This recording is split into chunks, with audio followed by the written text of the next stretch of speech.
ए partner video viral केंगा होला रे? Video viral हेंगा होला। ए सखी का ए सखी तहार मरद त हिप्पी वाला मिलल बाड़े। आ तहार मरद कैसन मिलल? हमार मरद के मुड़ी में कैसे नहीं नतिया छिल मुंडा बा हो।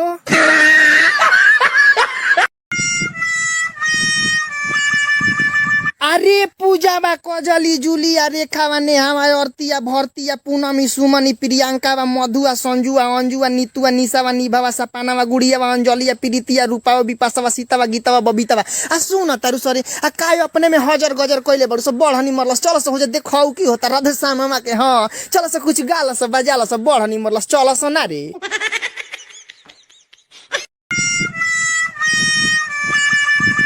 काहे भाई कहाँ जाता रहो? ए जा तनी बनावे दाढ़ी जाब ससुरारी साइकिले से चल जब ना मिली गाड़ी। ससुर के नाम सुखारी बोलौले बने देवे के पाड़ी ना जब ससुरारी त मौगी बेलने बेलने मारी ई रोगबा भाई भारी सबका मिलेला पारा पारी 6 महीना में मेहरारू बना दिलस भिखारी। अब जा तनी ओने से आम त बीचब का बाड़ी ठीक है।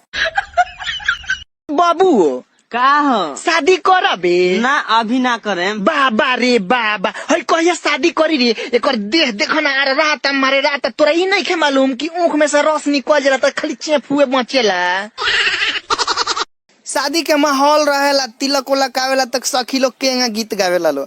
अरे कुर्सी कुर्सी जन कर तिल कहरू भणुआ है कुर्सी के महंगाई बा पुआरा घींच के दुआरा बैठ जा नयका फैशन आइल बा पुआरा घींच के दुआरा बैठ जा नया फैशन आइल बा नाश्ता नाश्ता जन कर समधि भणुआ नाश्ता के महंगाई बा ठोंगा चट के जियादा जुड़ाल नयका फैशन आइल बा। ठीक बा ठोंगा चाट लियो लो रबाड़ा हमरा के दे दियो लो।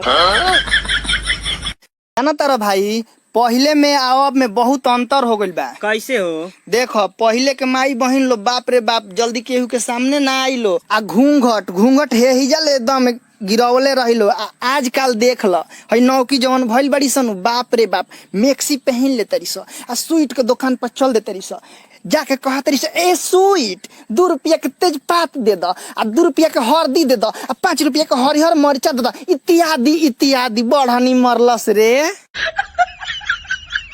तो बच्चों ओके का फुल फॉर्म बताओ। जी गुरुजी पहले मैडम जी के बुलाई।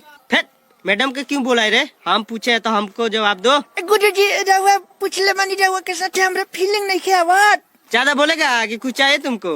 अच्छा बताओ तनी ओ माने वन आ के माने किस ओके के फुल फॉर्म होला 1 किस। Oh no no no no! सखी हम ना देखो कितना सुंदर लागत रहो लड़कावा। हाँ हम तो सुंदर बढ़ले बानी तू हमार साली हो हम तेरा जीजा के छोट भाई हई जा हटलिया के हमरा देही पर फेंक आटा तहर बाप पिसवा के धइले बड़े का। लड़की सन के असली चेहरा देखे के बनू तो सवेरे भोर में देखो। ऊ कैसे हो? देखो दिन भर मेकअप क के हमरा जैसन आदमी के कहली से हौ नतिया करियावा ताकता ओकनी के असली चेहरा जाना तारा कब पता चलेला जब उ सूत के उठेली सब मेकअप हट जाला बुझाली से सवेरे नु के चेमनी पके रेजा होई सो।